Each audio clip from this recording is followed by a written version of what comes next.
ఒక్కసారి శ్రీనివాస్ గారు BRS leader మనతో పాటు జాయిన్ అయ్యారు. శ్రీనివాస్ గారు నమస్తే అండి. నమస్తే అండి. అంటే గతంలో కూడా ఇలాంటి సమస్యలు చాలా వచ్చాయి. మరి మీ బీఆర్ఎస్ వాళ్ళు ఇటువంటి చర్యలు కానీ ఏమీ తీసుకోలేదా అండి?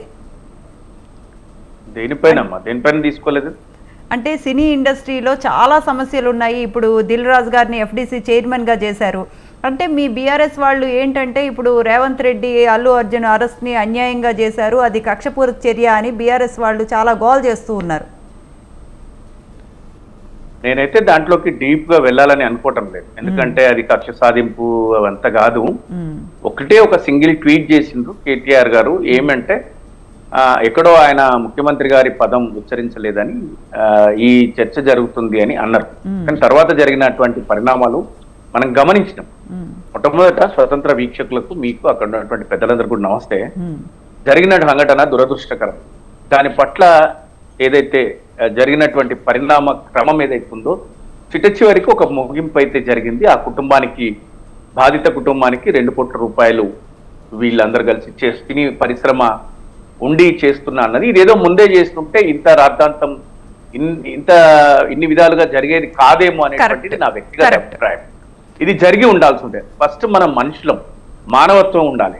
ప్రతి దాంట్లో రాజకీయ కోణాన్ని వెతుక్కోవడమో, లేకపోతే వైరపక్షమో, లేకపోతే స్వపక్షమో, విపక్షమో అనేటువంటి దానికి నేను వెళ్ళదలుచుకోలేదు. ఎందుకంటే ఇది మానవీయమైనటువంటి అంశాలతోని కూడినటువంటి సంఘటన. చాలా దురదృష్టం జరిగింది.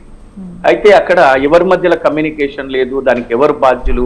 పోలీసులు బాధ్యులా, లేకపోతే ఆయన అల్లు అర్జున్ గారు బాధ్యులా, లేకపోతే ఆయన సరిగా వినలేదా, వినిపించిందా, ముందొచ్చిందా, వెనకొచ్చిందా? ఎవరు వచ్చినా ఒక నిండు ప్రాణం పోయింది, అది తిరిగి రానిది. దాన్ని కాంపెన్సేట్ చేయలేం. కానీ దాని తర్వాత జరిగినటువంటి కాన్సిక్వెన్సెస్ అయితే మనం అందరం చూసినాం.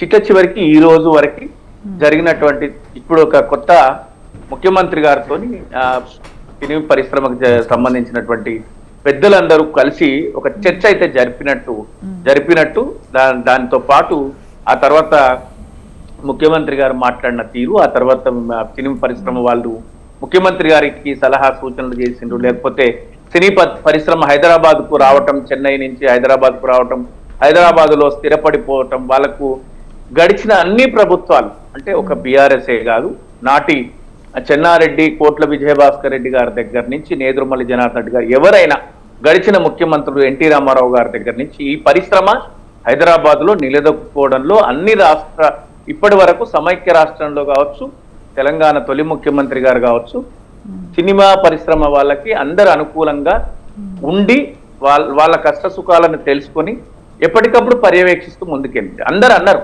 తెలంగాణ ఏర్పాటు జరగగానే విశాఖపట్నంలో సినీ పరిశ్రమ తరలిపోతుంది అని.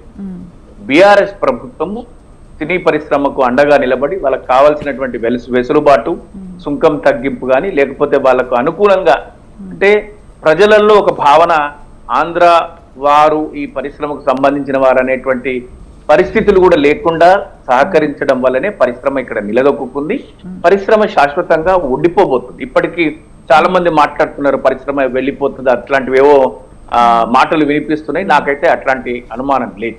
ఇప్పుడు ఆయన పెద్దలు ప్రొడ్యూసర్ గారు బాపిరెడ్డి గారు మాట్లాడుతున్నారు, మాకు ఈ విధంగా రేట్లు పెంచుకునేటువంటి అవకాశం కనుక లేకపోతే మనుగడ ప్రశ్నార్థకమవుతుంది అని. నిజంగా అట్లాంటి పరిస్థితులు కనుక వస్తే ఈ రాష్ట్ర ప్రభుత్వం ఖచ్చితంగా దానిపైన సమీక్షించాలి. ఇప్పటికిప్పుడే అన్ని నిర్ణయాలను తీసుకునేటువంటిది ఏమి కాదని నేను అనుకుంటున్నా. ఇంకా పలు దఫాలుగా ప్రభుత్వంతో చర్చలు జరుపుతాయి. దాంతో పాటు మా పార్టీ అధిష్టానం కూడా గతంలో లాగానే పరిశ్రమకు అండగా ఉంటారు. ఖచ్చితంగా పరిశ్రమ నిలదొక్కుకోవడానికి సమాజంలోని అన్ని వర్గాలు, అంటే సినీ పరిశ్రమ వల్ల ఎంతో మంది ఆధారపడి బ్రతుకుతున్నారు. అది కూడా చాలా గమనించదగ్గ విషయమే. డెఫినెట్ గా ఇప్పటికిప్పుడే ఏదో జరిగిపోయింది అని అయితే నేను అనుకోను.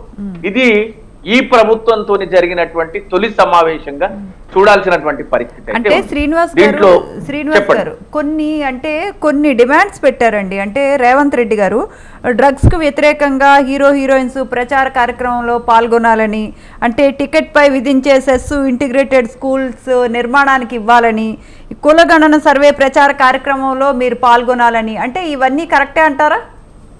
అయితే సోషల్ రెస్పాన్సిబిలిటీ కింద ప్రతిదాన్ని నేనైతే తప్పుపట్టలేదు. నేను మళ్ళీ చెప్తున్నా, ఇంతవరకు మా పార్టీ నుంచి ఎవరు కూడా స్పందించలేదు. కాబట్టి ఇది నా వ్యక్తిగత అభిప్రాయంగానే పరిగణించాలి. ప్రతి దాని పట్ల ముఖ్యమంత్రి గారు ఏది చేసినా అదేదో తప్పన్నట్టుగా పార్టీ పరిగణిస్తుందని కూడా నేను అనుకోవటం లేదు. సోషల్ రెస్పాన్సిబిలిటీ ఉంటుందమ్మా. సాంఘికమైనటువంటి సామాజికమైనటువంటి బాధ్యత ప్రతి పౌరుడు కలిగి ఉండాలి. అందులో భాగంగా ముఖ్యమంత్రి గారు కొన్ని అడిగింది. కులగణన పైన స్పందించాల్సింది కొంత ఆలోచించాల్సిన అంశమే. ప్రభుత్వ కులగణన అనేటువంటిది ఒక వర్గానికి సంబంధించింది, ఒక వర్గానికి సంబంధించిన రిజర్వేషన్ అమలు కోసం చేసే దాని మీద దాంట్లో కూడా ప్రజలలో అవేర్నెస్. ఎందుకంటే ఏ ఇంటికి వెళ్ళినా కూడా మనం చూసినాం, వివరాలు ఇవ్వమంటే ఎందుకు ఇవ్వాలి, మా వివరాలు గోప్యం, అట్లాంటి పరిస్థితులు కూడా చూసినాం. మా ప్రభుత్వంలో మేము ఇంటింటి సమగ్ర సర్వే నిర్వహించినప్పుడు ఏకకాలంలో ఒక రోజులో పాశ్చాత్య దేశంలో ఉన్నటువంటి వారు కూడా మా ప్రభుత్వంలో వచ్చి సహకరించి సమగ్ర కుటుంబ సర్వేకు సహకరించింది. మరి ఈ ప్రభుత్వము వీళ్ళ లోపంగానే చూడాలి. ఎందుకంటే సర్వే పూర్తి స్థాయిలో నిర్వహించలేనటువంటి పరిస్థితి. వాళ్ళు 80% అనుకుంటున్నారు, కానీ 30-40% జరిగింది, 60% జరగలేదు. దానికి ఏంటంటే ప్రభుత్వము తన యొక్క అంటే పూర్తి స్థాయిలో ప్రజలకు ఏ ఉద్దేశంతో ఏ లక్ష్యంతో చేస్తుంది, దీనివల్ల కలిగేటువంటి లాభ నష్టాలను చెప్పి వాళ్ళని తప్పనిసరిగా భాగస్వామ్యం చేయడంలో ఈ ప్రభుత్వం అయితే విఫలమైంది. అందుకోసమే సినిమా తారల యొక్క ప్రభావము సామాన్యుడి పైన చాలా ప్రభావం ఉంటది. కాబట్టి అందుకే ముఖ్యమంత్రి గారు వాళ్ళను వినమ్రంగా నాకు తెలిసి వాళ్ళని చెప్తున్నట్టుండు. I don't think it is a demand, ఒక అండర్స్టాండింగ్. మీరు ఇది ఈ విధంగా ప్రభుత్వానికి సహకరించాలి, అది మంచిదే కదా. డ్రగ్ ఫ్రీ స్టేట్ చేయాలి, దానికి సినిమా తారలు సహకరించాలనే మాట తప్పుపట్టాల్సినటువంటి అవసరం లేదు. సోషల్ రెస్పాన్సిబిలిటీ కింద ప్రభుత్వం చేయాలి. సినీ పరిశ్రమ నిలదొక్కుండేటట్టు వాళ్ళ లాభ నష్టాలలో గాని వాళ్ళ కష్టాలలో గాని ఈ ప్రభుత్వం పాల్పంచుకోవాలి. ఈ ప్రభుత్వం చేయలేము అని నిర్దిగ్ధంగా తోసిపుచ్చి న్యాయమైన కోరికలు ఏవైనా ఉంటే మా పార్టీ ఖచ్చితంగా స్పందిస్తుంది. ఈ పరిశ్రమకు అండగా నిలబడుతుంది. ఈ పరిశ్రమ హైదరాబాద్ వదిలిపోకుండా నిలబెట్టడంలో బీఆర్ఎస్ పార్టీ 10 సంవత్సరాల ప్రభుత్వం వాళ్ళకు సహకరించింది. రాబోయే రోజులలో అదే మద్దతు ఎప్పటికీ ఆ పరిశ్రమ. రైట్. శ్రీనివాస్ గారు చాలా జెన్యూన్ గా చాలా కరెక్ట్ గా మాట్లాడారు.